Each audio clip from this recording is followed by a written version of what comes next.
On the one hand, it's certainly true that there have been lots of wonderful, godly examples of Christian faithfulness who have probably not had the opportunity to be well taught in doctrine. So we wouldn't want to say that only the most brilliant theologians can really follow God, or vice versa, that if you have all of the knowledge in your head, then by default you'll be a godly Christian. We know that doesn't happen.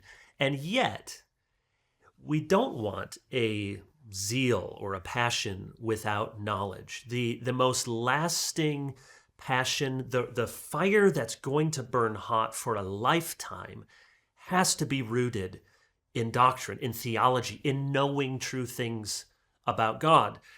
It's an imperfect analogy, but you think about if you fall in love with your spouse, or when you meet the person you're going to marry.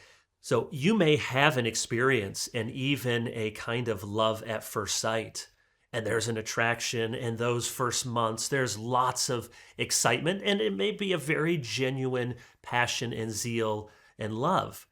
But everyone's going to tell you that to be married for 40, 50, 60 years, you're going to need more than that experience of love.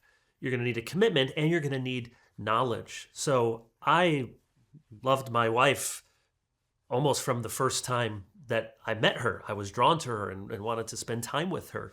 And yet, after more than 20 years of being married to her, I know so much more about her. And so I love her much more deeply because I know her much more deeply.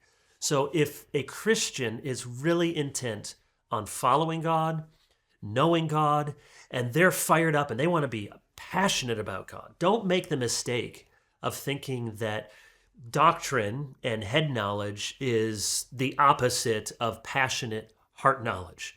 The real heart affection that's going to burn bright and is going to last must be connected to that knowledge and that deep doctrine and that precision, that carefulness with what we believe. And Jesus taught us that we're sanctified by the truth. He said, you cannot be saved, you're dead in your sins unless you believe that I am He. That's stating you must have some propositional knowledge about Christ. Only in knowing who God is can we have that deep, abiding, lasting affection for God.